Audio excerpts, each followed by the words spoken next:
Class के लिए करेंगे। वालेकुम अस्सलाम मैम। 5-10 मिनट्स और वेट कर लेते हैं, सब लोग आ जाए फिर स्टार्ट करते हैं। Okay ma'am.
अटेंडेंस पोर्टल पे मुझे 93 लोग शो हो रहे हैं जो इनरोल्ड है। तो इस वक्त मीटिंग में अभी तक आप लोगों में से सिर्फ 38 लोग हैं और आज मैंने अटेंडेंस पोर्टल पे लेनी है, एक एक बच्चे का नाम लूंगी और उसने भी प्रेजेंट बोलना है।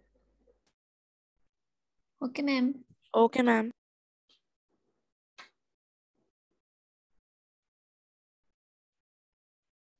मैम आपकी आवाज बहुत स्लो आ रही है।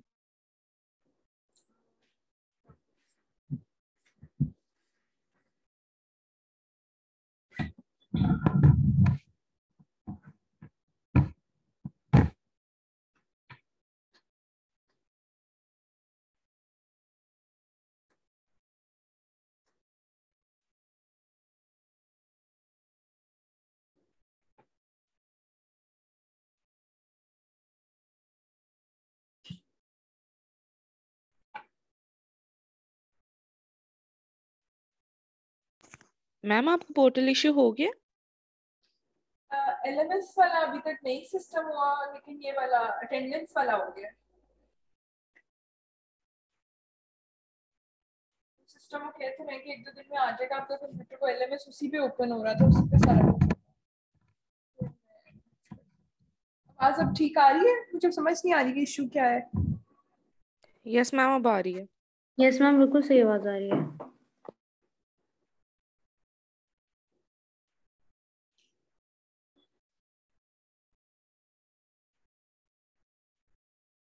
ये ऑन करके लोग गायब तो नहीं हो रहे कहीं? मैं रैंडमली कॉल आउट करूं? No ma'am. मैम कर लें।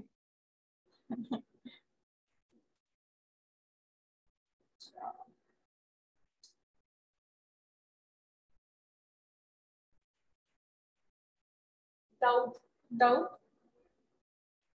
यस मैम, अस्सलाम वालेकुम। ठीक है, इधर ही हो जाए। मैम जाग रहा हूँ मैं। ठीक है।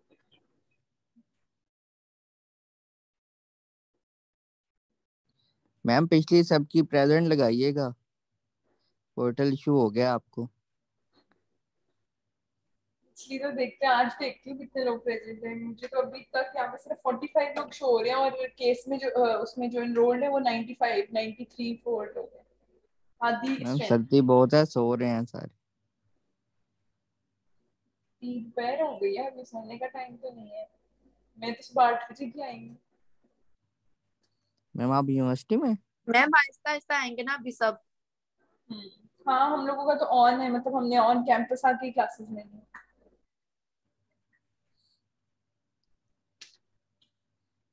चले मैम, ये तो किस्मत की बात है, अब क्या कर सकते हैं।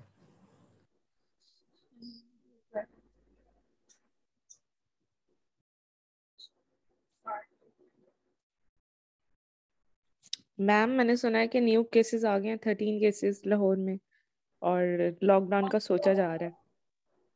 हाँ, इंशाल्लाह तक लगते हैं। सुनने में तो आया है कि मतलब केसेस बढ़ रहे हैं, तो शायद हो सकता है कि लॉकडाउन लग रहा है। मैम लॉकडाउन लग जाए तो बेहतर है। क्योंकि यूनिवर्सिटी की तरफ से नो भी तो मैम। अमर आप वापस आ जाओ, लॉकडाउन बाद में लगाना। नहीं मैं नहीं आता। अमर आपके पिंड सर्विस आ गई है? जी अल्हम्दुलिल्लाह 5G।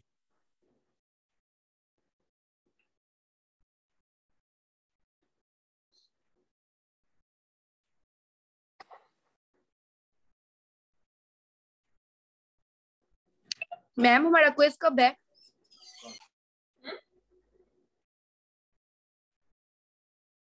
क्या हुआ है? मैम क्विज कब मैम होना है? क्विज अच्छा, क्विज वापस तो आ जाओ। वैसे फर्स्ट या सेकंड वीक ऑफ जनवरी में होगा। अपने माइंड में आप लोग ये रखो। मैं चाह रही हूँ कि ऑन कैंपस ही हो, मतलब जब आप लोग वापस आ जाओ तो मैम फर्स्ट। एमसीक्यूज ही ना? हाँ, एमसीक्यूज ही होंगे, और फर्स्ट या सेकंड वीक में ही होगी इंशाल्लाह। और लेक्चर्स कितने होंगे मैम? लेक्चर्स फर्स्ट 5 to 6 शायद डाल दूँ मैं। 6। मैम 5 ही काफी हैं। 5 बहुत कम मैम है। 4 काफी हैं। मैम 5 बहुत ज्यादा हैं। मैम 3-3 दे रहे हैं सब टीचर्स। मैम कोई तो 2 भी दे रहे हैं। अच्छा, मैम झूठ टेस्ट बोल में। रही है ये। मैम अभी इन्होंने कहना रहने ही दें। चलो 5 या 6 में से ही होंगे। भाई इसी से टॉपिक से हमने क्या ही पढ़ा है इतना, कोई इसमें तो बहुत बेसिक बेसिक है। आज का भी जो हमारा टॉपिक है वो बहुत जनरलाइज्ड है, मतलब बैक पेन को बहुत जनरली हमने टच करना है। मैम ट्यूमर्स निकाल दें बस आप। ट्यूमर्स ही तो मेन पढ़ने वाली चीज है, बाकी तो सारा कुछ बड़ा जनरल सा पढ़ा है हमने अभी तक। मैम वो मिड में मैम वो रख फाइनल में लीजिए। आएगा ना। तो वो रिवाइज होगा तो मिड तक याद रहेगा ना, मिड और फाइनल्स में जब याद रहेगा। मैम ये हामिद को क्लास से निकाल दें, ये सारी क्लासों में ऐसे ही तंग करता है टीचर्स। ये मैम ये बहुत बदतमीज है सच्ची में। चलो अब शुरू करते हैं हम लोग। ठीक है, अब कितने लोग आ गए? मैम 57 लोग। 57। चलो ठीक है, अब स्टार्ट कर देते हैं हम लोग, बाकी लोग करते रहेंगे। नहीं मैम बहुत अच्छा लगा। अच्छा, back pain, lower back pain. ठीक है, it is one of the most common reasons for seeking medical attention, second only to respiratory issues. ठीक है, मतलब आजकल तो बैक पेन काफी ज्यादा कॉमन हो चुकी है। अकॉर्डिंग टू रिसर्च के जो लोग हॉस्पिटल जाते हैं उसमें नंबर 1 कॉजेज रेस्पिरेटरी कॉजेज की वजह से, रेस्पिरेटरी कोई भी कॉज हो सकता है। सेकंड पे it is due to lower back pain. ठीक है, 84% of the adults will have low back pain at some point. ठीक है, at some point in life they would have lower back pain. ठीक है, अब जो ट्रीटमेंट है वो obviously according to the cause होगा। हमने पहले कॉज को देखना है कि किस वजह से हो रही है and then we will proceed to the treatment. Most of the episodes are self limited. ठीक है, अक्सर आप लोगों ने भी नोट किया होगा बैक पेन एकदम से उठती है, थोड़ी देर बाद खुद ब खुद ठीक हो जाती है। दैट मीन्स कि वो सेल्फ लिमिटेड होती है, कि आपको कोई दवाई नहीं खानी पड़ती। Some suffer from chronic or recurrent courses with substantial impact on quality of life. अब मेडिकल अटेंशन हमने कब सीख करनी है? जब वो पेन क्रॉनिक हो गई है या फिर बार बार रिकरेंट एपिसोड्स हो। नॉर्मली आप गलत पोस्चर में बैठे हो, सो के गलत उठे हो, इस तरह से कुछ है तो उसमें लोअर बैक पेन हो सकती है, या कोई हैवी वेट लिफ्टिंग, तो वो एक नॉर्मल चीज है। लेकिन अगर रिकरेंट है और बार बार एपिसोड्स हो रही है, then you should seek medical attention. ठीक है, अब मल्टीपल नोन रिस्क फैक्टर्स कौन से हैं? Heavy lifting, twisting, obesity, poor conditioning. ठीक है, अच्छा, almost any structure in the back can cause pain. अब आपकी बैक जो है उसमें काफी सारे स्ट्रक्चर हैं। ठीक है, अब हमारे पास क्या क्या आ जाता है बैक में? सबसे पहले तो हमारे पास हमारा बैकबोन है, वर्टिब्रल कॉलम। ठीक है, वो आ गया। उसके सराउंडिंग लिगामेंट्स, जो जॉइंट्स बन रहे हैं बिटवीन द डिफरेंट वर्टिब्री, वो हो गया। पेरियोस्टियम, यानी जो उन जॉइंट्स, उन बोन्स को, वर्टिब्री की जो आउटर लेयर है उसको पेरियोस्टियम कहते हैं। मस्कुलेचर, वहां पे हमारी बैक में इतने सारे मसल्स हैं, वो हो गए। Blood vessels, annulus fibrosis and nerves. Annulus fibrosis is जो डिस्क, हमारे दो वर्टिब्रे के दरमियान में डिस्क होती है ना, उसके 2 पार्ट्स होते हैं। उसके अंदर एक सेंट्रल सॉफ्ट जिलेटिनस पार्ट होता है, दैट इज न्यूक्लियस पल्पोसिस, और उसके इर्द गिर्द एक रिंग होती है, हार्ड रिंग, उसको हम कहते हैं annulus fibrosis.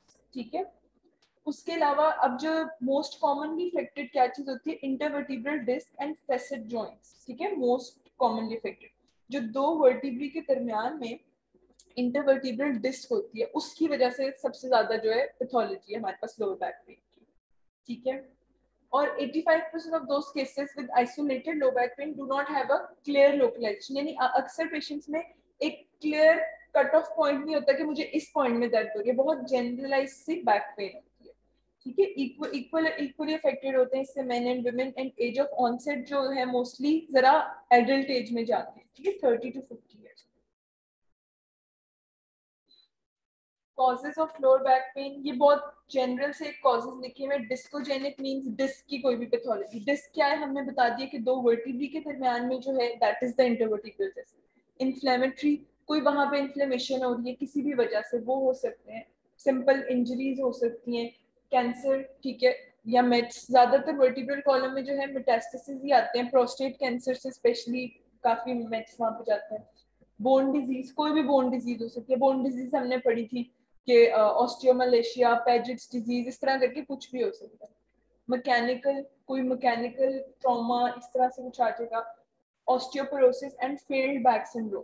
Failed back syndrome होता है कि किसी भी वजह से एक पेशेंट ने, अगर लोअर बैक पेन उसको पहले थी, उसने मेडिकल अटेंशन सीख की, इवन सर्जरी वगैरह जो, उसके बाद भी the issue did not resolve, उसको हम कहते हैं फेल्ड बैक सिंड्रोम। ठीक है, कि उसने किसी बैक के ऑलरेडी इशू के लिए, पेन के लिए कोई सर्जरी भी करवाई, went for all the measures, still the pain did not subside, that is failed back syndrome.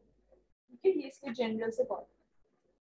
अच्छा, अब ये भी कुछ कॉजेज लिखे हुए हैं, ये सारे याद करने की इतनी जरूरत नहीं है, ठीक है। आपको मेन जिसके आगे जैसे परसेंटेजेस जो ज्यादा कॉमन है वो वाले आप याद रख लो, ठीक है। But do go through them, एक बार आप रीड जरूर करना कि इसमें क्या क्या आ जाता है, ठीक है। अच्छा, उसके बाद आ जाते हैं रेड, थोड़ा सा देख लेते हैं, चलो इसको हम लोग। मैकेनिकल लो बैक पेन या लेग पेन, उसमें क्या आ जाएगा, लंबर स्ट्रेन और इडियोपैथिक पेन हो सकती है। लंबर पेन क्या है, जो लंबर रीजन है, लंबर हमारे पास L1 से लेके L5 रीजन में, इन अदर लेमन टर्म्स की जो आपकी कमर वाला पोर्शन होता है, ठीक है। कमर का जो पोर्शन है उसमें L1 से L5 से, that is the lumbar reason.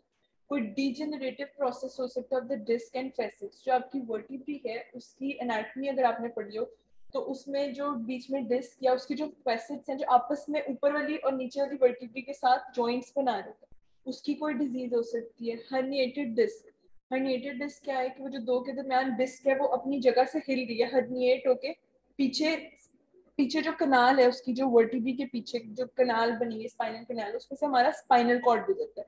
तो अगर वो जो डिस्क है वो वहां से स्लिप हो जाएगी या हर्निएट हो जाएगी तो वो जाके पीछे स्पाइनल कॉर्ड को कंप्रेस करेगी, जिसकी वजह से पेन होगी लोअर बैक में और इवन वो लेग्स तक भी जाएगी, ठीक है।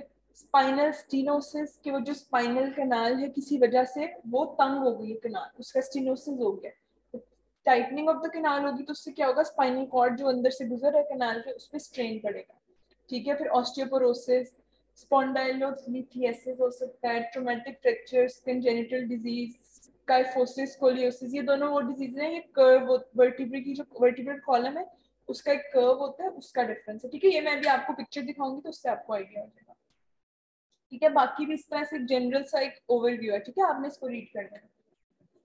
अच्छा, red flags for back pain पे आ जाओ। अब रेड फ्लैग्स क्या है, रेड फ्लैग्स मीन कि डेंजर साइंस क्या है, एज ओवर 50, ठीक है। या रेड फ्लैग से मतलब एक डेंजर साइंस नंबर 2 कि जिसमें आपको पता चले कि हाँ कोई मसला है, ठीक है।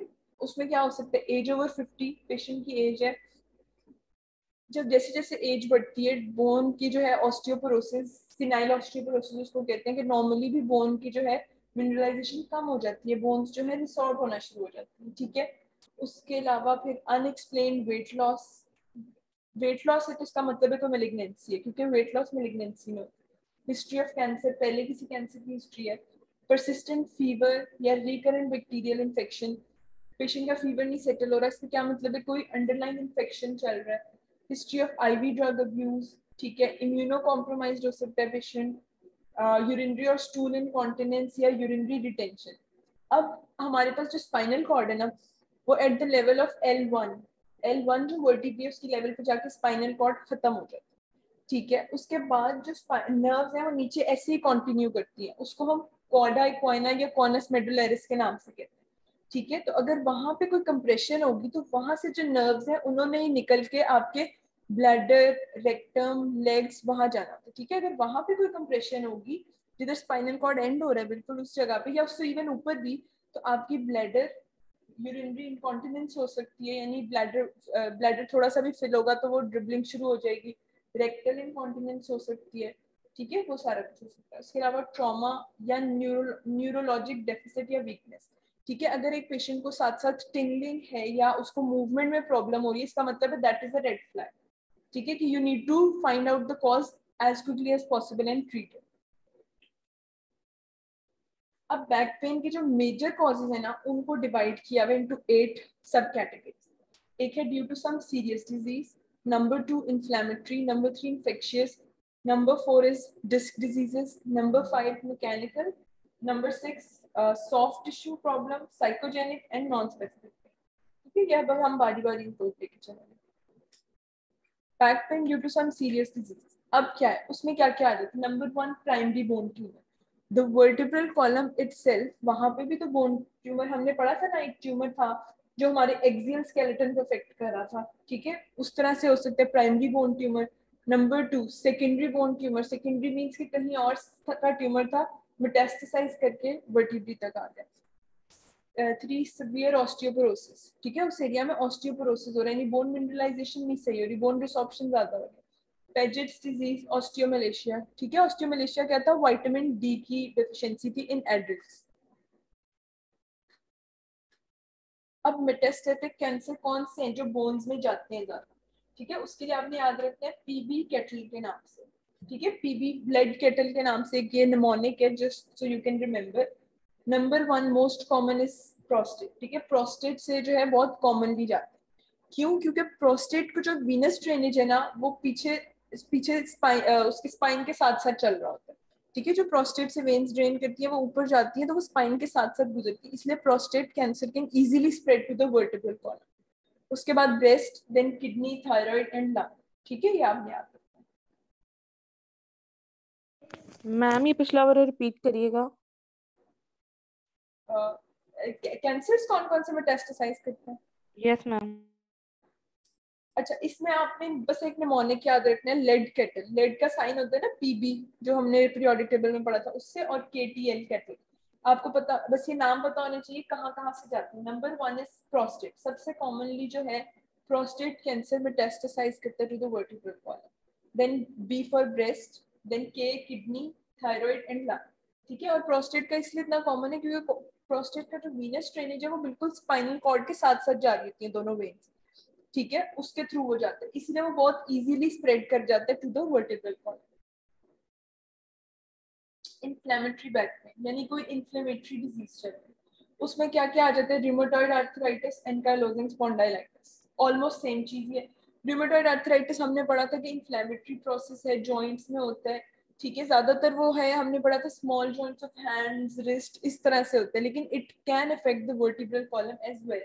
जब रियोमेटॉइड आर्थराइटिस को काफी अरसा हो जाता है और बाकी पेरिफेरल जॉइंट इन्वॉल्वमेंट हो चुकी होती है तो उसके बाद जो वर्टिब्रल कॉलम है वो उसको भी इन्वॉल्व करना शुरू करता है, ठीक है, बस आपको पता हो कि कौन सा है। इन्फेक्शियस बैक पेन, इन्फेक्शियस में क्या क्या आ जाता है? Osteomyelitis and discitis. Osteomyelitis is bone का इन्फेक्शन, हमने पढ़ा था कि स्टाफ ऑरियस बहुत कॉमनली इफेक्ट करते हैं, स्पेशली फ्रैक्चर्स में, अगर आपके पास कोई ओपन फ्रैक्चर हुआ है तो थ्रू द सरफेस आपका जो है बैक्टीरिया कुड बी इंट्रोड्यूस्ड, तो उससे osteomyelitis, infection of the bone हो सकता है, ठीक है, यानी वहां पे कोई इन्फेक्शन हो गया है। नंबर 2 डिस्काइटिस, सिंपली डिस्क की इन्फ्लेमेशन, जो वर्टिब्री के दरमियान जो डिस्क हैं उसका इन्फ्लेमेटरी प्रोसेस, ठीक है, तो उसकी इन्फ्लेमेशन हो गई है किसी इन्फेक्शन की वजह से। डिस्क डिजीज, अब बैक पेन का जो सबसे कॉमन कॉज है ना वो डिस्क डिजीजेस ही होती है mostly, disc degeneration, disc bulge, disc prolapse, disc herniation, ठीक है, डिजेनरेटिव चेंजेस जब डिस्क में आना शुरू होते हैं तो it leads to pain, patient को पेन होती है विद एज, नॉर्मली भी थोड़ी बहुत बैक पेन, बैकबोन में पेन शुरू हो जाती है पेशेंट्स को, क्यों? क्योंकि एक स्पेसिफिक एज, स्पेशली आफ्टर 45-50, आपकी जो डिस्क है between the introvert between the two vertebrae वो डिजेनरेट करना शुरू कर देती है।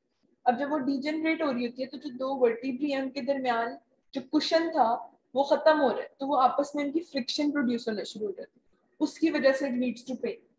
डिस्क बल्ज, उसके अलावा क्या है, अगर वो डिस्क बल्ज करती है तो पीछे से स्पाइनल कॉर्ड गुजर रहा है, स्पाइनल कॉर्ड की नर्व्स गुजर रही है, ठीक है, जब वो बल्ज करेगा तो वो इम्पिंज करेगा, it will impinge on to the spinal cord and it will lead to pain. Disc prolapse भी वही है कि डिस्क अपनी जगह से हिल के प्रोलैप्स हो गई है आगे या पीछे साइड्स पे, ठीक है, इट कैन बी प्रोलैप्स्ड, उसकी वजह से भी यही होगा कि वो जाके इम्पिंज करेगी on to the spinal cord leading to pain, pain, weakness, ठीक है, इस तरह से सिम्टम्स आएंगे। Disc herniation, almost the same thing, अब जो डिस्क है वो टोटली हर्निएट कर चुकी है अपनी जगह से, ठीक है, इस तरह से।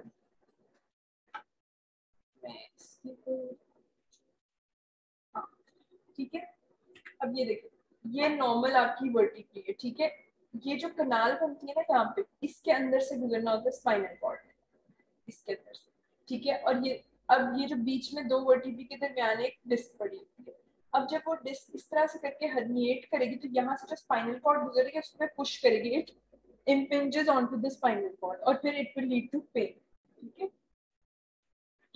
यहाँ से ये जो बीच में गैप बनता है ना यूं इस तरह करके स्पाइनल कॉर्ड गुजर रहा है।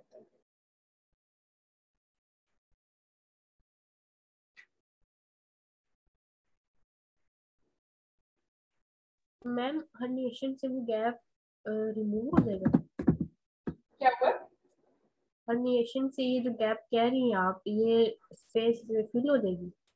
हाँ, ये जब डिस्क हर्निएट करेगी खुद देखो ये ना पीछे को चली जाएगी, तो यहाँ से तो स्पाइनल कॉर्ड नहीं गुजरना था ऐसे, तो अब वो जो स्पाइनल कॉर्ड की जो ये जो है स्पाइनल कॉर्ड के ऊपर प्रेशर अप्लाई करेगा, ये जो हर्निएटेड पार्ट है इस तरह, क्योंकि स्पाइनल कॉर्ड इस वाली स्पेस के अंदर से गुजर रहा होता है, यानी यहाँ से शुरू होता है स्पाइनल कॉर्ड और ये यूं जा रहा होता है इस तरह से, ठीक है। तो वो जब ये हर्निएट होके ऐसे पीछे को निकल आएगी यूं यहाँ तक हर्निएट या यूं बल्ज करेगी, तो जो यहाँ से स्पाइनल कॉर्ड गुजर रहा होगा it will press on to the spinal cord, ठीक है। अभी आगे पिक्चर भी आएगी, मैं वो भी दिखाऊंगी। इमेजिंग, अच्छा अब बैक पेन का जो पेशेंट है जिसको रिकरेंट पेन है, सेटल नहीं हो रही, तो उसके लिए हम कुछ इमेजिंग टेक्निक्स यूज करते हैं। उसमें क्या आ जाता है, लंबोसेक्रल स्पाइन का हम एक्सरे करते हैं। एक्सरे में आपको क्या क्या कुछ नजर आ सकता है, नैरो डिस्क स्पेसेस, ठीक है। आपको जो डिस्क स्पेसेस है नॉर्मली नजर आ रही होती है, आप एक्सरे के थ्रू देख सकते हो कि वो डिस्क स्पेसेस नैरो तो नहीं हुई, डिस्क डीजनरेशन तो नहीं हुई, loss of lumbar lordosis and compensatory scoliosis, ये सब कुछ आपको उसमें नजर आएगा। अब लॉर्डोसिस और स्कोलियोसिस क्या है, ये कर्व बन जाता है in the spinal cord, in the vertebral column, ठीक है। इसकी मैं डायग्राम आपको दिखाऊंगी तब आपको समझ आएगी क्या है, ठीक है। अच्छा उसके बाद सीटी लंबर स्पाइन में क्या हो जाता है, सीटी से भी आप देख सकते हो, it can show the shape and spine and size of the spinal canal, ठीक है। जब वो डिफरेंट सेक्शंस बनते हैं तो आपको स्पाइनल कैनाल का व्यू नजर आ जाता है कि अच्छा उस वो स्पाइनल कैनाल की कहीं स्टेनोसिस तो नहीं हुई भी, वो सारा कुछ आपको सीटी में नजर आ जाता है, ठीक है। कोई बल्जिंग डिस्क हो you can see in the सीटी, क्योंकि सीटी डिफरेंट सेक्शंस आपको दिखाती है, ठीक है, कि किस लेवल पे आपको ये भी पता चल जाएगा through the CT scan. MRI में भी वही सब कुछ हमें पता चल जाएगा, intervertebral disc protrusion, compression of nerve root. Myelogram क्या होता है, pressure on the spinal cord और nerve such as herniated disc, tumours and bone spurs, ठीक है। माइलोग्राम से हम ये सब देख सकते हैं कि स्पाइनल कॉर्ड पे कोई प्रेशर तो नहीं पड़ा, आपको हर्निएटेड डिस्क, ट्यूमर, बोन स्पर्स सारा कुछ जो है ना वो एक माइलोग्राम से नजर आएगा। अब ये देखो जिस तरह से ये डिस्क जो है ये बल्ज करके यहाँ पीछे से ये स्पाइनल कॉर्ड गुजर रहा है, अब वो जब मैम इसमें से सबसे ज्यादा ऑथेंटिक कौन सा होगा? सबसे ज्यादा जो हमारे पास है ना, ये जो फर्स्ट थ्री है हम मोस्ट कॉमनली इन्हीं को यूज करते हैं, और फर्स्ट आप पेशेंट को हमेशा एक्सरे लंबोसेक्रल स्पाइन ही सजेस्ट करते हैं, ठीक है। उसके बाद अगर नहीं हुआ फिर हम सीटी एमआरआई की तरफ जाते हैं।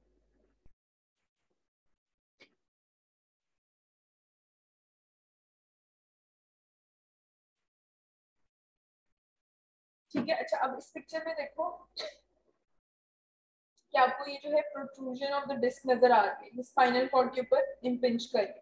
अब इससे नीचे नीचे जहां जिस जगह की नर्व सप्लाई होगी वो इफेक्ट होगी, ठीक है। अगर हल्का सा इम्पिंज करिए ऑब्वियसली सिर्फ एक माइल्ड पेन होगी, बट अगर ज्यादा प्रोट्रूजन है तो उससे क्या होगा कि एक तो पेन भी होगी टू द अफेक्टेड एरियाज जहां जहां नीचे नर्व सप्लाई जा रही है, प्लस उनका लॉस ऑफ फंक्शन भी हो सकता है।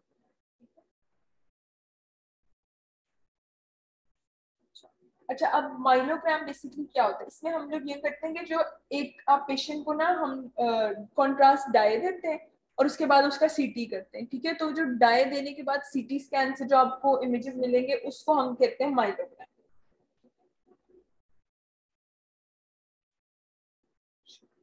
हाँ ये देखो इस पिक्चर में भी ये है, हमने पढ़ा था कि इसलिए हम लोअर बैक पेन कहते हैं क्योंकि वो लंबर वर्टिब्री ज्यादा इन्वॉल्व होती है, ठीक है। अब लंबर वर्टिब्री में L1 के लेवल पे हमें पता है स्पाइनल कॉर्ड खत्म हो जाता है, उससे नीचे जो चीज जा रही थी दैट इज कॉर्डा इक्वाइना, ठीक है। वो सिंपली नर्व्स ऐसे ही ट्रेवल कर रही थी, एक बंडल बना होता है नर्व। अब यहाँ से अगर डिस्क प्रोट्रूड कर रही है हर्निएटिंग डिस्क, तो वो इसके ऊपर जब कंप्रेस करेगी तो इसकी नर्व सप्लाई यहाँ से जहाँ जहाँ जा रही है, देखो अगर ये रेक्टम में जा रही है रेक्टल इनकॉन्टिनेंस हो सकती है, ब्लैडर में जा रही है ब्लैडर इनकॉन्टिनेंस हो सकती है, ठीक है। अगर टू द लेग्स थाइज में जा रही है तो लेग पेन हो सकती है।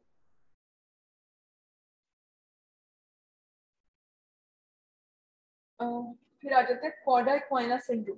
For a diagnosis of cauda equina syndrome one और more of the following must be present, ठीक है। आप कब लेबल करोगे कि पेशेंट को कॉर्डा इक्वाइना सिंड्रोम है, नंबर 1 ब्लैडर और बाउल डिसफंक्शन, ठीक है। कि हमें कैसे पता चलेगा कि कॉर्डा इक्वाइना के लेवल पे इंजरी है, कैसे, क्योंकि या तो आपको ब्लैडर या बाउल डिसफंक्शन मिलेगा। Number 2 reduced sensation in the saddle area, saddle area वही सारा पेरिनियम अपर थाइज, ठीक है, वो सब area that is the saddle area, उसमें आपकी सेंसेशन रिड्यूस हो जाएंगी।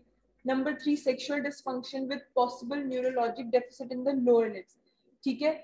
लोअर लिम्स में आपका डेफिसिट आ सकता है जो कि मोटर सेंसरी लॉस, ठीक है, रिफ्लेक्स चेंजेस, रिफ्लेक्स एब्सेंट हो सकते हैं पेशेंट के जब नर्व सप्लाई नहीं हो, ठीक है। इन तीनों में से वन और more of the following is present, तो हम उसको कॉर्डा इक्वाइना लेते हैं।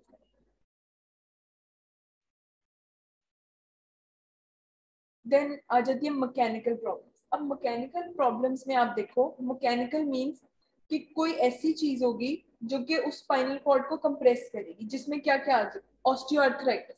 ऑस्टियोआर्थराइटिस में हमने पढ़ा था कि जब वो बोन रीग्रो करती है तो वो बोनी स्पर्स बन जाते हैं।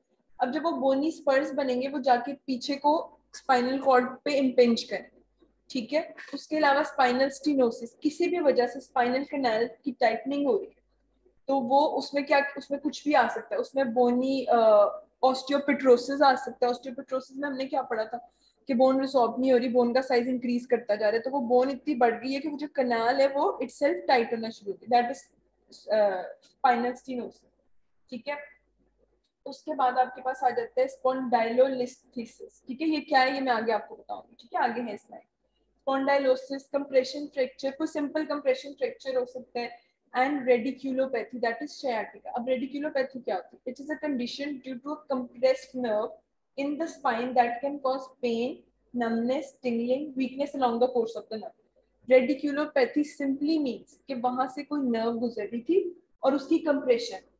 अब एक नर्व जब कंप्रेस होती है तो ऑटोमेटिकली वो जिस जिस एरिया को सप्लाई करती है वहां पे क्या क्या होगा, पेन से लेके आपके पास वीकनेस से लेके लॉस ऑफ फंक्शन तक कुछ भी हो सकता है। It depends on the level of involvement.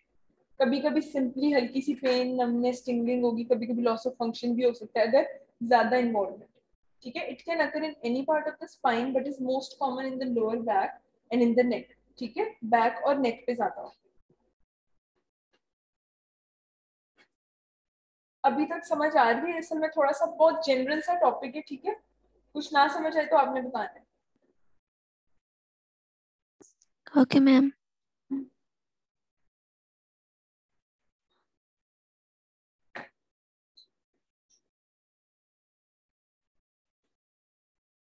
अच्छा, डीजनरेटिव स्पॉन्डाइलोलिस्थेसिस, अब ये है क्या? इसमें क्या होता है, अभी तक हमने पढ़ा था कि जो डिस्क है वो अपनी जगह से हिल, ठीक है। इसमें क्या होता है कि जो आपकी वर्टिब्री होती है ना, ऊपर वाली वर्टिब्री, इट स्लिप्स और वो प्रेशर डालती है, वो स्लिप जब होती है अपनी जगह से हिल के, ठीक है, out of the place on to the vertebrae below it, अपने से ऊपर वाली जो डिस्क जो वर्टिब्री इट स्लिप्स और वो निचली वर्टिब्री पे प्रेशर डाल देती है, दैट इज डीजनरेटिव स्पॉन्डिलोलिस्थेसिस, ठीक है। ज्यादातर ये L4 L5 के लेवल पे होती है। Major cause of spinal canal stenosis, ठीक है, कि वो जब अपनी जगह से ऑब्वियसली हिल जाएगी तो वो वहां पे स्पेस नैरोइंग हो जाएगी, वो वहां से पीछे को चली जाएगी and it narrows down the space, mostly elderly. ये है डीजनरेटिव वाली, ठीक है। और पार्स इंटरआर्टिकुलर इंटैक्ट बट द, ठीक है, ओके, अलाउ द होल।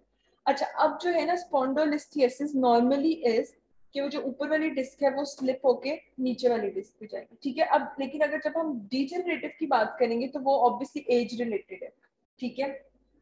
अब वो क्या करेगी, जब वो स्लिप डाउन होगी एजिंग प्रोसेस की वजह से, क्योंकि वो उनकी जो लिगामेंट्स है सब कुछ है, इट दे बिकम लैग, ठीक है, वो लैग्स हो जाती है, ये बहुत सॉफ्टनिंग ऑफ द लिगामेंट्स हो जाती है, तो बहुत easily the vertebrae can slip on to the vertebrae below, ठीक है, वो अपनी जगह से हो जाती है।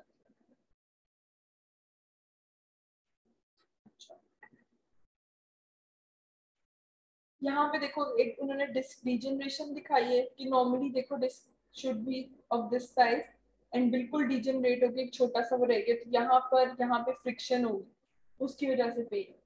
उसके अलावा spinal stenosis at this level किस वजह से हुआ है, क्योंकि ऑस्टियोआर्थराइटिस या किसी भी डिजीज की वजह से जो बोनी स्पर है it impinges onto the spinal cord, ठीक है, and leads to pain, numbness, weakness, loss of function, reflexes, वो सारा कुछ आ जाता है। अच्छा, classification of spinal canal stenosis, ठीक है। अब ये है सेगमेंटल एंड एनाटॉमिकल, ये बस आपको बस पता होना चाहिए। सेंट्रली इन्वॉल्व होगी तो सेंट्रल है, लेटरली इन्वॉल्व लेटरल, फोरामिनल पूरा का पूरा फोरामिनल इन्वॉल्व है, ठीक है, फार आउट हो सकती है। एनाटॉमिकल में क्या क्या है कि किस किस जगह पे देखी जा सकती है, ठीक है। दिस इज नॉट इम्पोर्टेंट, आपको बेसिक वो कॉजेज ज्यादा पता होना चाहिए, ठीक है।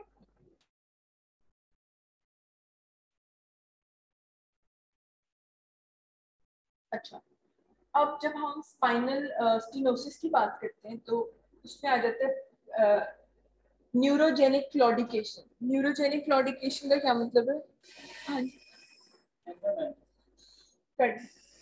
अच्छा, न्यूरोजेनिक क्लॉडिकेशन का क्या मतलब है? क्लॉडिकेशन आपने पढ़ा होगा इन वैस्कुलर डिजीजेस, इंटरमिटेंट क्लॉडिकेशन होती है। व्हाट इंटरमिटेंट क्लॉडिकेशन इज कि जब एक पेशेंट वॉक करना शुरू करता है तो जो उसके काव्स हैं उसमें दर्द शुरू हो जाती है। क्योंकि किस वजह से? क्योंकि वहां पे प्रॉपर ब्लड सप्लाई नहीं मिल रही होती। वो ब्लड डिजीजेस में होता है, ठीक है, वैस्कुलर डिजीज में, पेरिफेरल वैस्कुलर। अब क्या है neurogenic claudication? Simply is, neurogenic means कि स्पाइनल कॉर्ड की इन्वॉल्वमेंट है। क्लॉडिकेशन मींस कि जब पेशेंट थोड़ी सी एक्टिविटी करता है तो वहां पे स्पाइनल कॉर्ड स्टिनोसिस की वजह से इरिटेशन हो जाती है, ठीक है, irritation of the spinal cord, और पेशेंट को पेन शुरू हो जाती है, ठीक है। उसके बाद जब पेशेंट बैठता है तो वो नॉर्मलाइज हो जाती है, जैसे कि दूसरी इंटरमिटेंट क्लॉडिकेशन में भी होता है, ठीक है। वही neurogenic simply means spinal cord से रिलेटेड है। क्लॉडिकेशन मींस पेशेंट थोड़ी सी एक्टिविटी करता है तो जो स्पाइनल कॉर्ड है जब उसकी जरा सी मूवमेंट होती है against the vertebral column, it becomes irritated और पेशेंट को पेन होगी जहां जहां उस नर्व सप्लाई हो, ठीक है। फिर जब व्हेन द पेशेंट रेस्ट तो वो pain will subside, pain settles down, ठीक है। जैसे अब ये पिक्चर में देखो, नॉर्मली ये पूरा का पूरा स्पाइनल कॉर्ड बड़े आराम से गुजर रहा है और ये side of the normal spaces भी है, ठीक है। इसमें स्टेनोसिस में क्या होगा? किसी भी वजह से जो कैनाल है जिसमें स्पाइनल कॉर्ड में गुजरना है उसकी टाइटनिंग होगी, स्टेनोस हो गई है, ठीक है। अच्छा, अब न्यूरोजेनिक और वेस्कुलर क्लॉडिकेशन में आप डिफरेंशिएट कैसे करें? वेस्कुलर मैंने आपको अभी बताया, कोई पेरिफेरल वेस्कुलर डिजीज है, यानी एथेरोस्क्लेरोसिस हो सकता है, ठीक है। अगर एथेरोस्क्लेरोसिस है आपकी लेग की आर्टरीज में तो क्या होता है, नीचे काफ तक ब्लड नहीं पहुंचता और फिर जब एक्टिविटी होती है ऑफ द मसल वहां पे पेशेंट फील्स द पेन। वो है इंटरमिटेंट क्लॉडिकेशन, वो वेस्कुलर। अब वो कह रहे हैं कि आप वेस्कुलर और न्यूरोजेनिक को हम कैसे डिफरेंशिएट कर सकते हैं? प्रिजर्वेशन ऑफ पीडल पल्सेस, ठीक है। जब आप पल्स लोगे तो न्यूरोजेनिक में पल्स को तो कोई फर्क नहीं पड़ेगा, वो तो सिंपली आपकी पेन और नर्व सप्लाई को देख रहे हैं। जबकि जो हम आर्टीरियल क्लॉडिकेशन की बात करते हैं तो उसमें distal pulses would be absent या फीबल, जहां पे ब्लॉकेज है उससे आगे तो पल्सेस सही से आएंगी नहीं क्योंकि ब्लड सप्लाई नहीं वहां तक पहुंची। Provocation by standing erect as readily as walking, बस आपने याद मैम ये रखना समझ नहीं आया। ये वाला पॉइंट। Yes ma'am. अच्छा, मैं भी बताती हूँ, एक बार कर लें। अब इसमें क्या होता है कि जब भी पेशेंट स्टैंड्स इरेक्ट तब पेशेंट को पेन होगी। Relief of symptom by spine flexion, अगर वो आगे को झुकता है, थोड़ा सा लीन फॉरवर्ड करता है, स्पाइन को फ्लेक्स करता है तो पेन बेहतर हो जाती है पेशेंट की, ठीक है। और इसमें क्या होता है, maximal discomfort to the thighs rather than the calf. Thighs में पेन होगी क्योंकि वो स्पाइनल कॉर्ड की जो सप्लाई है वो थाइज में जा रही थी जो ज्यादा अफेक्ट होती है, ठीक है। अच्छा, अब स्पाइनल स्टीनोसिस हमने पढ़ा है। स्पाइनल स्टीनोसिस सिंपली मींस कि जो कनाल है जिसमें से स्पाइनल कॉर्ड में गुजरना है वो स्टीनोज हो। स्टीनोज होने का क्या मतलब है कि वो जो एरिया है स्पाइनल कॉर्ड के गुजरने के लिए अब वो एरिया तंग हो गया, ठीक है। तो उससे क्या होगा, उस लेवल पर से जब स्पाइनल कॉर्ड गुजरेगा आपका तो वो वहां से irritation of the spinal cord हो, ठीक है। अब वो जो आपकी स्टीनोसिस की वजह से वो प्रेस करेगा on to the spinal cord, जिससे क्या होगा, वहां से नीचे नीचे जो नर्व सप्लाई है वो आपकी इफेक्ट हो, ठीक है। न्यूरोजेनिक क्लॉडिकेशन बस आप याद रखो, इट सिंपली मींस कि जब एक पेशेंट उठ के चलता फिरता है, थोड़े बहुत काम करते हैं तो जो स्पाइनल कॉर्ड है वो जब उस स्टीनोसिस वाली जगह पे टच होता है, उसकी मूवमेंट होती है तो क्लॉडिकेशन मींस दर्द शुरू हो जाती है, ठीक है, पेशेंट को इन द अफेक्टेड एरियाज जहां जहां सप्लाई जाती है, ठीक है। सिमियन स्टैंस ये शॉपिंग कार्ट साइन ये होता है कि पेशेंट को आराम आता है थोड़ा सा फॉरवर्ड फ्लेक्स करके, ठीक है। तो उस पोस्चर को कहते हैं हम लोग सिमियन स्टैंस। एक पेशेंट जरा फॉरवर्ड आपको झुका हुआ मिलेगा, उसको उस तरह रेस्ट मिलता है, ठीक है। और आपको हाँ फैक्टर्स पता होने चाहिए कि किस तरह से डिफरेंशिएट करते हैं हम वेस्कुलर क्लॉडिकेशन और न्यूरोजेनिक क्लॉडिकेशन, ठीक है। वेस्कुलर क्लॉडिकेशन काव्स में होती है, ये आपने याद रखना है। काव्स में जब पेशेंट वॉक करता है तो काव्स को ब्लड सप्लाई नहीं मिलती तो वहां होती है, जबकि ये वाली ज्यादातर थाइज में होती है, ठीक है। उसके बाद ये relief of symptom by spine flexion and preservation of pedal impulses, ठीक है। बस इतना आप लोग याद रखोगे। Physical examination, reduced spinal mobility, extension is more usually limited than flexion, ठीक है। अब ये हमने फिजिकली एग्जामिन करना है एक पेशेंट को कि कहीं उसको स्पाइनल स्टेनोसिस तो नहीं है, रिड्यूस स्पाइनल मोबिलिटी, अब स्पाइन की मोबिलिटी रिड्यूस हो जाएगी आपकी, ठीक है। तो पेशेंट फ्लेक्स तो कर लेता है आराम से, लेकिन जब आप उसको स्पाइन को एक्सटेंड करने को, यानी बिल्कुल स्ट्रेट खड़े होने को, स्पाइन एक्सटेंड करने का उसको कहते हो, तो पेशेंट से नहीं होती, वो बहुत लिमिटेड मूवमेंट होती है, ठीक है। Lumbar, paraspinal and gluteal tenderness, ठीक है, जहां जहां पर वहां से नर्व सप्लाई जा रही है, जो कि मोस्टली उसके इर्द गिर्द ग्लूटियल रीजन में, सैडल रीजन में वहां जा रही थी, वहां पर पेशेंट को टेंडरनेस फील होगी। Hip and knee slightly flexed and trunk stooped forward, ये वो सिमियन पोस्चर है जिससे कि एक स्पाइनल स्टेनोसिस के पेशेंट को पेन रिलीफ मिलता है, ठीक है। जैसे हम पढ़ते हैं ना कि गर्ड का जो पेशेंट है वो अक्सर लीनिंग फॉरवर्ड पोस्चर में, या पेंक्रेटाइटिस का पेशेंट लीन फॉरवर्ड करता है कि उसकी दर्द कम होती है, उसी तरह से इट्स जस्ट रिफ्लेक्स, जब पेशेंट को बहुत ज्यादा दर्द होती है वो एक सिमियन पोस्चर में चला जाता है, दैट इज कि थोड़ा सा हिप को फ्लेक्स करता है, थोड़ा सा नी को, और अपने स्पाइन को फॉरवर्ड बेंड कर देता है, जैसे ये शॉपिंग कार्ट में आपको नजर आ रहा है, शॉपिंग कार्ट साइन, ठीक है। Hamstring tightness is often present, hamstrings क्या है, थाई की जो मसल्स हैं उनको हैमस्ट्रिंग्स कहते हैं, ठीक है, उनमें पेन होगी। Neurologic examination typically normal or reveals only such a mild weakness, sensory changes and difficulty in walking, ठीक है। अब वो जो है स्टेनोसिस का ये मतलब नहीं है कि वहां पे कोई ब्लॉकेज ही होगी, स्टेनोसिस मींस सिंपली वो जो रास्ता है वो थोड़ा सा टाइट है, ठीक है, for the spinal cord to pass, तो उस वजह से वो कह रहे हैं कि कोई मेजर डेफिसिट नहीं होगा, सिंपली पेन और नमनेस हो सकती है पेशेंट को। फिर आपने उसके लिए दो टेस्ट हमने patient, stoop test, ask the patient to walk, pain develops, ठीक है। पेन डेवलप क्यों होगी, हमने अभी पढ़ा था कि वो न्यूरोजेनिक क्लॉडिकेशन की वजह से पेशेंट को पेन होगी। अगर आप उसको, if the patient continues to walk, तो वो क्या करेगा, स्टूप्ड पोस्चर, सिमियन पोस्चर में आ जाएगा, ताकि पेन उसे कम फील हो, दैट इज के वो अपने हिप नी को थोड़ा थोड़ा फ्लेक्स करेगा, ठीक है, और forward flexion of the spine कर देगा, क्योंकि एक्सटेंशन तो लिमिटेड होती है और सिम्टम्स डिसअपीयर, ठीक है, उसको थोड़ी देर के लिए सिम्टम्स डिसअपीयर हो जाते हैं। The pain decreases by forward bending because the canal length increases by 2.2 mm, ठीक है। जब वो फॉरवर्ड बेंड करते हैं तो जो कनाल है उसका थोड़ा सा डिस्टेंस इंक्रीज होता है, तो वो स्पाइनल कॉर्ड की जो स्टेनोसिस है वो थोड़ी सी इंप्रूव होती है, ठीक है।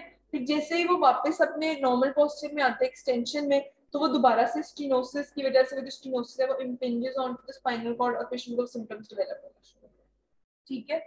उसके बाद है lumbar extension test, ask the patient to hyper extend the lumbar spine for 30 to 60 second, यानी आप उसको कहते हैं कि फुली स्ट्रेट पोस्चर में आओ फॉर 30 to 60 सेकंड, ठीक है। और एकदम से क्या होगा, वो स्टेनोसिस की वजह से पेशेंट को पेन डेवलप होगी in the buttock region, gluteal saddle region या लेग, ठीक है। This is the lumbar extension test. Flexion से क्या हो रहा था कि जो कॉर्ड स्टेनोसिस थी, वो कॉर्ड का जो डायमीटर था, कॉर्ड का कह सॉरी, जो कनाल का डायमीटर था, लेंथ थी, वो थोड़ी सी इंक्रीज हुई थी, तो स्पाइनल कॉर्ड इजीली पास करता है फॉरवर्ड फ्लेक्शन से। जब आप एक्सटेंशन करते हो वो वापस अपनी उस स्टेनोज पोजीशन में आ जाता है, तो जिससे पेशेंट को पेन डेवलप होती है। तो ये दो स्पेशल टेस्ट हैं। फिजिकल एग्जामिनेशन तो आपने नॉर्मल वाली की ही की, उसके बाद we move on to the special test. अब इसका ट्रीटमेंट क्या है, अवॉइड एक्सटेंशन एक्सरसाइजेस एक्यूटली, कोई भी ऐसी चीज जिसमें पेशेंट को अपना स्पाइनल अपनी वर्टिब्रल कॉलम एक्सटेंड करना पड़े, हम पेशेंट को कहेंगे कि वो एक्सरसाइज अवॉइड करें, ठीक है। William flexion exercises, water aerobic, strengthening of weak muscle, ठीक है। आपने बस यू शुड नो कि इसमें हमने फिजियोथेरेपी करनी है, ठीक है, और आपने पेशेंट को कहना है अवॉइड एक्सटेंशन एक्सरसाइज, ठीक है, एंड स्ट्रेंथनिंग एक्सरसाइज आप उसको बताएंगे, ठीक है। अब नेक्स्ट हमने पढ़ा था soft tissue problems, what is soft tissue. अब जो बोनी पार्ट के अलावा उसके आसपास जो भी चीजें हैं वो सारी की सारी सॉफ्ट टिश्यू में आती है, ठीक है। Soft tissue refers to tissues that connect, support और surround other structure and organs of the body. इधर क्या क्या आ जाएगा, जो सिंपली वहां पे मसल्स हैं, tendons, ligaments, fascia, nerves, fibrous tissue, fat, blood vessels, synovial membrane, कुछ भी आ सकते हैं। साइकोजेनिक बैक पेन, अब साइकोजेनिक मींस कि साइकोलॉजिकल ज्यादा इफेक्ट होता है उसमें। उसमें आपके पास एक इंपॉर्टेंट टर्म है fibromyalgia. It is a clinical state of chronic widespread musculoskeletal aches, pain and stiffness, soft tissue tenderness, general fatigue and sleep disturbance, ठीक है। ये ओवरऑल एक सिंड्रोम टाइप है, it is a clinical condition, clinical state. इसमें होता क्या क्या है, अब इसमें बाकी सिस्टम्स भी इन्वॉल्व होते हैं, ठीक है। सेंट्रली क्या होता है, क्रॉनिक हेडेक्स, पेशेंट को क्रॉनिक हेडेक्स रहते हैं जिसकी वजह से स्लीप डिस्टर्ब हो जाती है, डिजीनेस, कॉग्निटिव, जब पेशेंट अपनी स्लीप नहीं सही ले रहा तो cognitive and memory impairment, anxiety and depression, ठीक है। आईज में विजन प्रॉब्लम हो सकती है, ठीक है। मस्कुलर में मायोफेशियल पेन, ठीक है। जब भी डिप्रेशन एंजाइटी का एक फिजिकल सिम्टम है कि आपको मस्कुलर पेन होती है, ठीक है, तो इसमें वो मस्कुलर पेन, ठीक है। बाकी nausea, chest pain, joint stiffness, ठीक है। और सिस्टेमिकली क्या होगा कि वेट गेन होगा एंड पेन होगा पेशेंट को, ठीक है। अब उसकी एक फाइब्रोमाइल्जिया की एक्चुअली एक साइकिल है, डिस्ट्रक्टिव साइकिल, ठीक है। पेशेंट को पेन फील होगी, उसके बाद मसल पेशेंट अपने टेंस कर लेगा, muscle tense, then daily stress, limited activities, fatigue, depression, muscle stiffness, तो ये सब आपस में कनेक्टेड है, ठीक है। इट इज अ सिंड्रोम जिसमें पेशेंट को hypersensitivity to pain, patient बहुत सेंसिटिव टू पेन होता है, थोड़ी सी पेन होती है वो पेशेंट को बहुत ज्यादा लग रही होती है, ठीक है, उसको हम लेबल करते हैं फाइब्रोमाइल्जिया। ये क्लिनिकल स्टेट है, वाइड स्प्रेड, यानी बॉडी के डिफरेंट पार्ट्स में पेशेंट को पेन होगी, स्टिफनेस, फटीग, स्लीप डिस्टर्बेंसेस, ठीक है। ज्यादातर ये नेक और बैक को इन्वॉल्व करता है and it affects women more than men.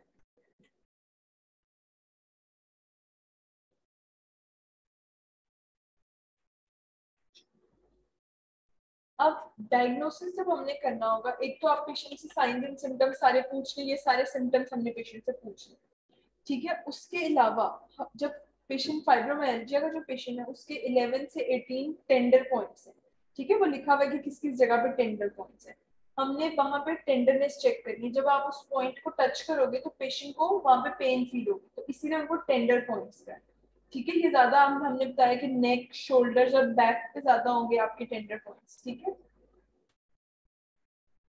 Treatment अब इसकी क्या है, सिंपली फिजिकल थेरेपी। आप पेशेंट को फिजियोथेरेपी के अलावा हम पेशेंट को exercise, light massage, relaxation techniques के हम पेशेंट को एडवाइस करते हैं कि you should relax the muscle, ठीक है। मेडिकेशन में हम एंटी डिप्रेसेंट्स दे सकते हैं, एंटी सीजर्स, वो हमने सारी जो एंजाइटी डिप्रेशन उसको रिड्यूस करना है। कुछ एंटी सीजर ड्रग्स भी हैं जो डिप्रेशन के लिए यूज होती है, ठीक है, ओवर द काउंटर। उसके अलावा मसल रिलैक्सेंट्स हम देंगे, pain reliever, sleeping aids, cognitive behavioural therapy, support groups, ठीक है। कॉग्निटिव बिहेवियरल थेरेपी सिंपली जो आप पेशेंट की साइकोथेरेपी करते हो, ठीक है, साइकोलॉजिकल थेरेपी जो होती है उसको देते हैं।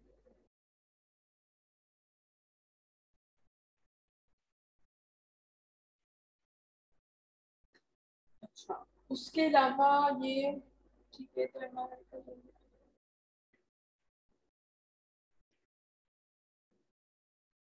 अच्छा, अब वो कह रहे हैं कि जो MRI हमने बोन के लिए और डिस्क के लिए जब हमने MRI की थी, इट वाज वेरी सेंसिटिव, और वो आपको बता देती थी कि डिस्क कहीं पे बल्ज तो नहीं हो रही है, वर्टिब्रे की इन्वॉल्वमेंट तो नहीं है। लेकिन जब आप सॉफ्ट टिश्यू की बात करते हो, सॉफ्ट टिश्यू इन्वॉल्वमेंट में लिगामेंट्स वगैरह, तो उसमें MRI का बहुत लिमिटेड सा रोल है, उसमें आपको MRI इतनी हेल्प नहीं करेगी। MRI विल हेल्प यू अगर आपने कोई बोनी इन्वॉल्वमेंट या डिस्क इन्वॉल्वमेंट देखनी है, कोई डिस्क स्लिप तो नहीं है, उस सब में हेल्प करेगी।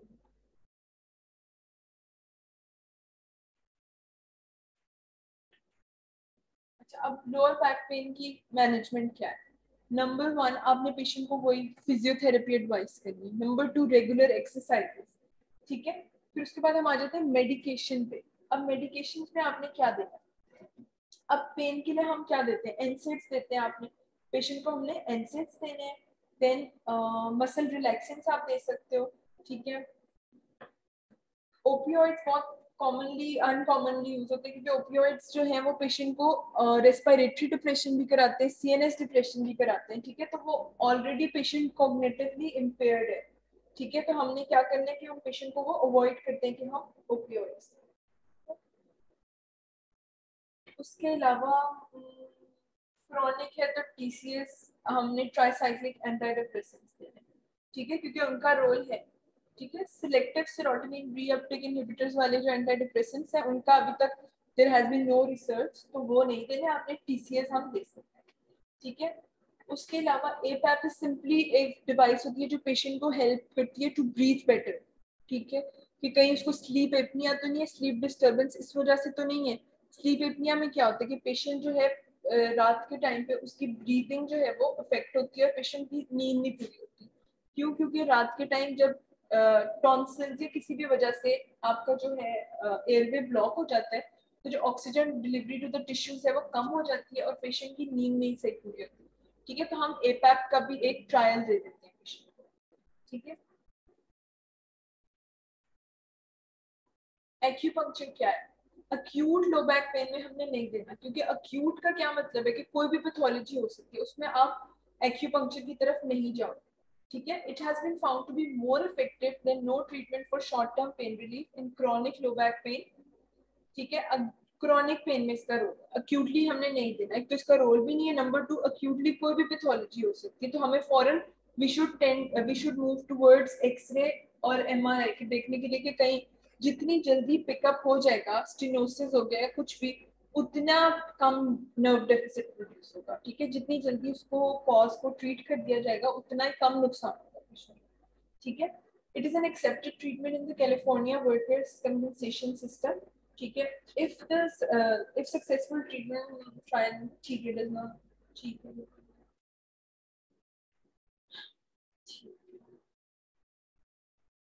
समझ आ गई है? Yes ma'am.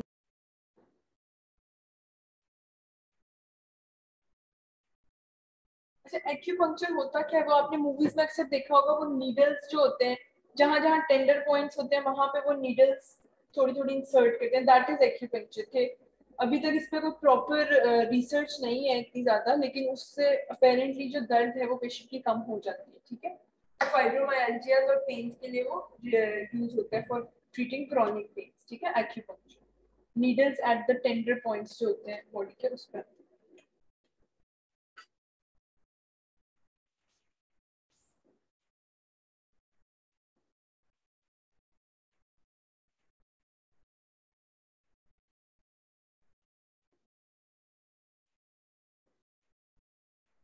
अच्छा, अभी रुक जाओ, मैं आपके अटेंडेंस में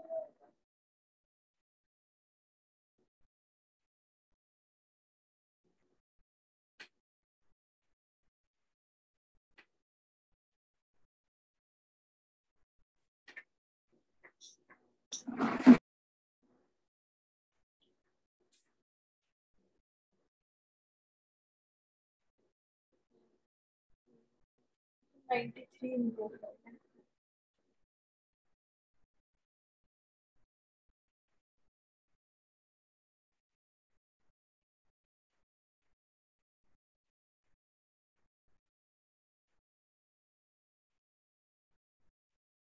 ठीक है, अच्छा, अब मैं नाम बोलती जाऊंगी। ठीक है, आप लोगों ने मुझे प्रेजेंट बोलना है। ठीक है,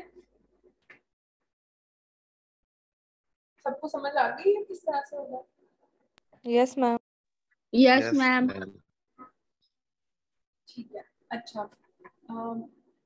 अब्दुल रहमान इरफान, प्रेजेंट मैम। अफजाल अहसन,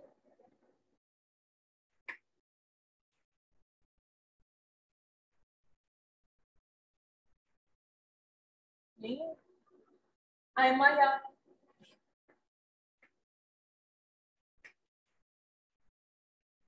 एमन Ali, present. Aiman Habib,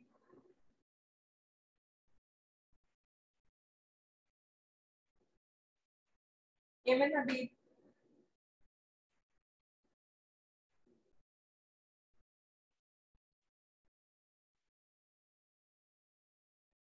Aleen Khan,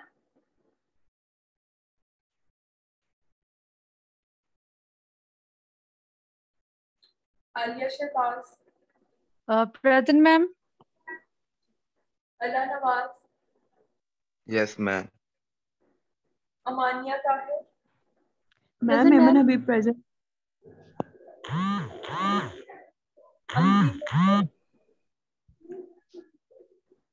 ma'am present, Amreen,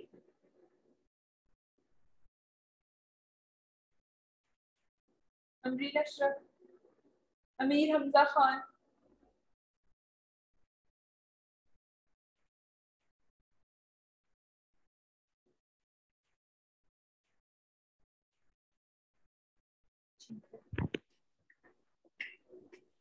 आमना फारूक, प्रेजेंट। आमना मुश्ताक, मैम एमन हबीब ने जो है वो हैंड रेस किया, उसका शायद माइक का इशू है कोई।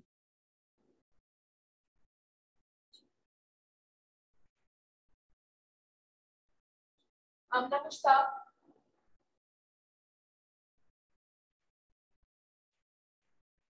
अमसा Zafar, present. Muqaddas, present. Athar Hussain,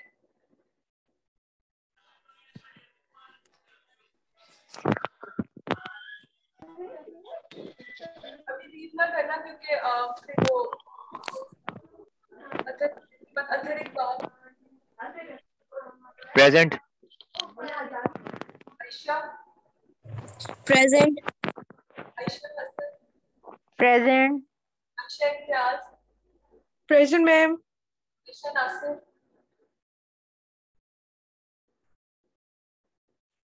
Ayesha Sumaiya,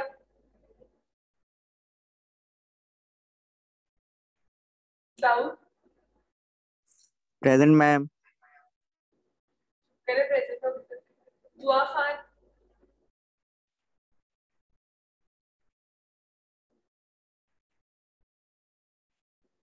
Fakhra Zafar,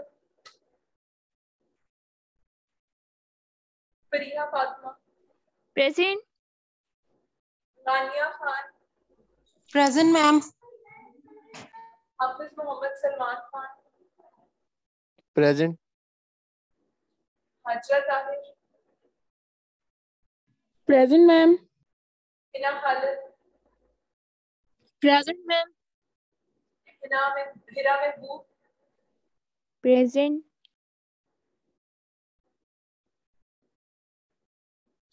Humayun Iqbal,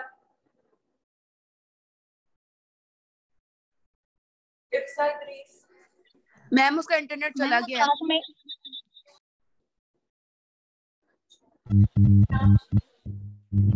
present. Iqra Rafiq, present. Iqra Riyaz,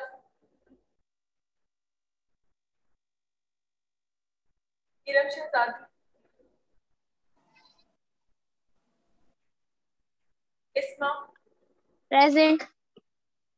Jaja Almaz, ma'am it's Jaza present. Jaza Almaz, ठीक है। Kashif Maqsood, present ma'am. Khadija Shakeel, present ma'am. Izra Ashraf, present ma'am. Khadija Nawaz, Laiba Naveed, present ma'am. Mahmood Tariq, present. Malaika Tahir, present ma'am. Ayesha Nasir present है। कौन? मलाइका ताहिर के बाद Maliha Maryam, present ma'am. Maimuna Tariq, present ma'am. Manahil Kamran, present ma'am. Maria Mansha, present ma'am. Masooma Zahra, present ma'am ma'am. Arya Mansha present. Mehak Jahan, present ma'am. Mian Ali Noor, present ma'am. Momina Abdul Quddus, present ma'am. Mohammad Abdullah, yes ma'am. याकर, present ma'am. Mohammad Amir Tahir, present ma'am. Mohammad Hamid, ma'am Ayesha Nasir present. की लगा दे, मेरा net बार बार disconnect हो रहा है। Mohammad Rafay, present ma'am. मोहम्मद शाहीर,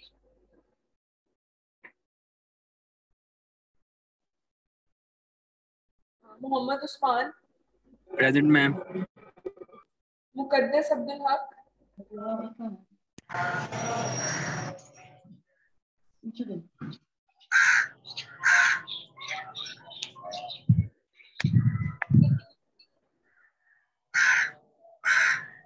मुकद्दस अब्दुल हक नहीं है, मुकद्दस जहीर, प्रेजेंट मैम। जहीर और Abdul Haq, Muqaddas Zaheer, Muqaddas Zaheer ma'am. Mushahid Rahim, ma'am.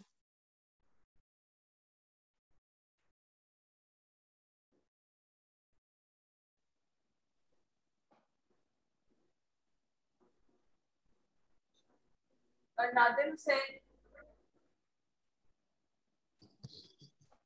नूरुलैन, Present, ma'am. Qudrat Noor, Present, ma'am. Rabia Isman, Present, ma'am. Rabia Liaquat, Present, ma'am. Ma'am Mushahid ma'am Rahim present. ठीक है कर दिए तुम। अच्छा और नुदरत नूर, नूरुलैन, नूरुलैन, नुदरत नूर, Present, ma'am. Rabia Isman, Present, ma'am. Rabia Liaquat, Present, ma'am. और रगीसा अनम, रहमान तारिक, Present, ma'am. रिदा ज़ैनब, Present, miss. सबा Yasin, Yes, ma'am. Present. Sadaf Ilyas, Yes, ma'am. Sadia कील, अदील, Present, ma'am. सादिका शहजादी, Present, ma'am.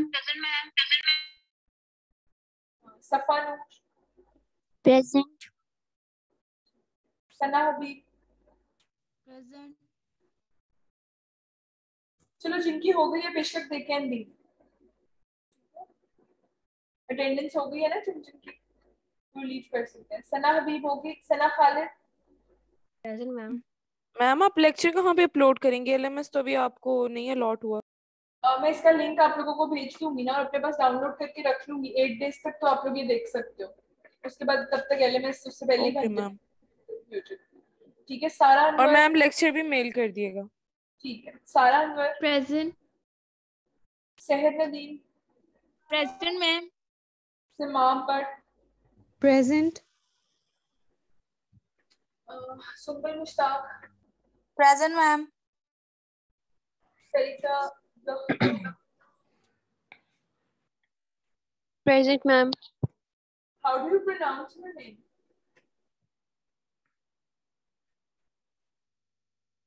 Zukhruf. ठीक है Umaima Gilani, Present. Umair Ahmed, present. Umme Iman, Present, ma'am. Visha Tahir, Waqar Younas, Zainab Tafar, Yes, ma'am. Zainab Ansar, Danish Fatima, Present, ma'am. Zarkam Zaryab Khalid. Zarkam ma'am present. Ma'am ma'am ये आयशा नासिर ने आपको कहा था कि मेरी अटेंडेंस लगा दें, तो वो नहीं आपने लगाई, उसका नेट बार बार डिस्कनेक्ट हो रहा था, तो काइंडली लगा दें अभी। मैम फाखरा जफर भी।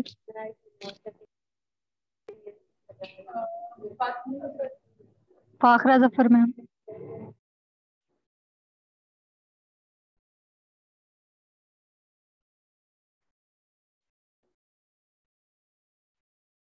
ठीक है जिनकी हो गई है देखेंगे।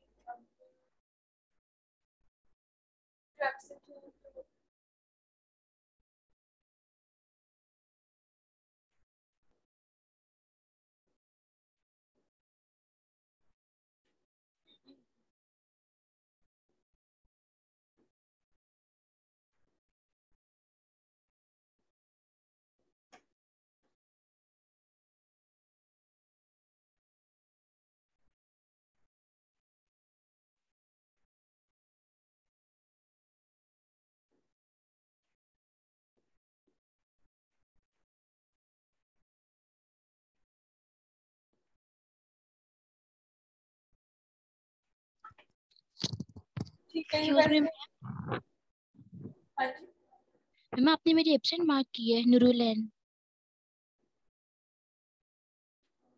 मैंने प्रेजेंट बोली थी, आप चेक कर लें प्लीज।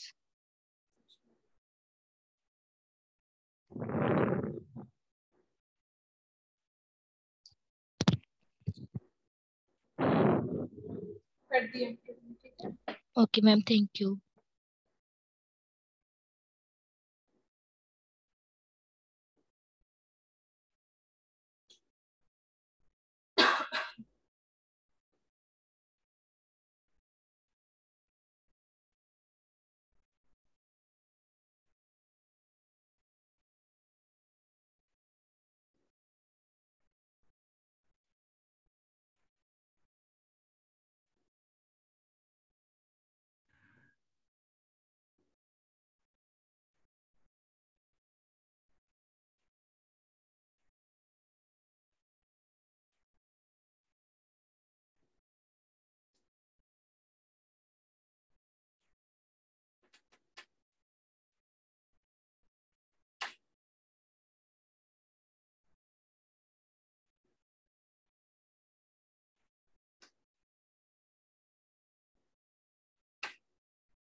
Excuse me ma'am.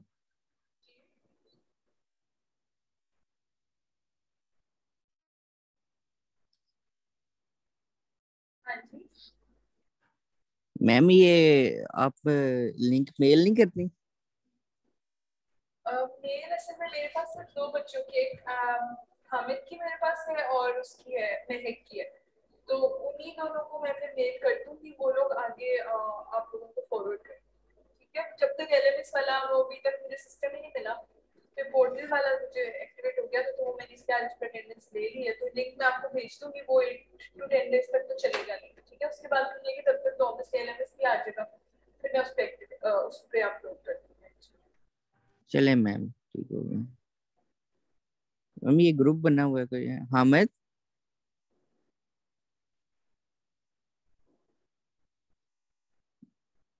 चले मैम मैं हामिद को कह दूंगा, ऐड कर देगा वो। ठीक है, शुक्रिया मैम, थैंक यू।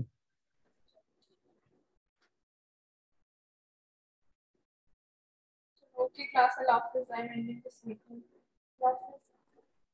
अल्लाह हाफिज मैम।